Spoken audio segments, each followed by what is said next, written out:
Hello, how are you? Today is Martin Luther King Jr. Day, and we all have off from school. So I'll be seeing the Lakers tomorrow on Tuesday, everyone on Wednesday, and then I'll get to see the champs 2 days this week. So you'll have a little bit extra work time. I'm sharing my screen right now so you can see the weekly learning plan, weekly work plan. As you can see, here's Monday. We do not have school. On Tuesday, Lakers are going to come in and they're going to be working on completing their book project. The publishing date is February 12th. And then we're also going to be making sure that all quarter 2 assignments are up to date and semester 1 assignments are complete. The following week is going to be the end of the semester 1, and we'll be moving into semester 2, so we want to make sure we have all of our work done. For kids asynchronously, you're going to watch a video of chapter 6 through 10 in A Good Kind of Trouble, and then you're going to complete one CA activity in Google Classroom.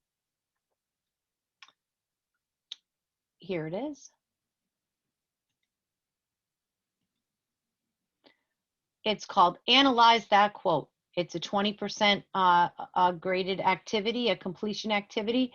I have pulled out one important quote from each of the chapters, 6 through 10. You're going to need to at least select 3 of these quotes and then offer me a full analysis of the quote. That means I'm looking for more than one sentence. I'm hoping for 1 or 2 or possibly even 3 sentences of analysis. So here is the first quote.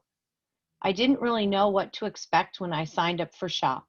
I've always liked making things, and when Daddy was a kid, he took wood shop and made a little bench we still use.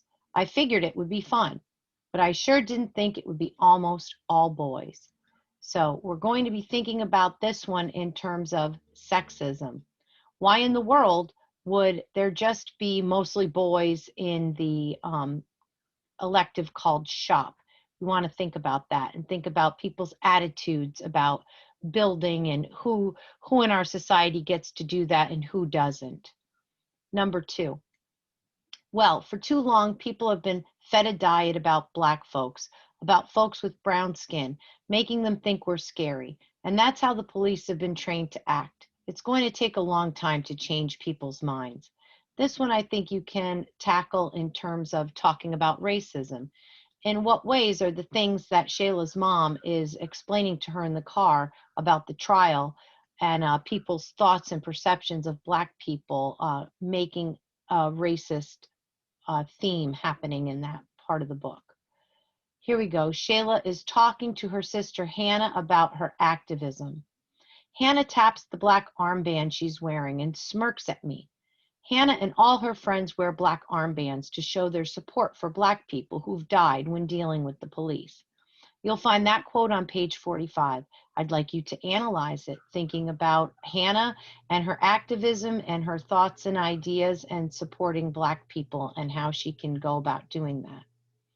The next quote is Shayla's dad talking to her about the types of books and authors kids study at school. He says to Shayla, hey, I never said I didn't like what the cat had to say, but they sure do need to expand what you all are exposed to. There's a whole lot of great thinkers who are people of color. You can find that quote on page 51.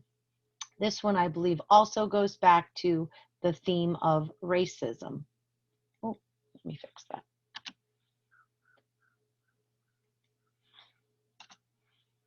And the very last quote is Julia talking about Jace. Jace is super fine.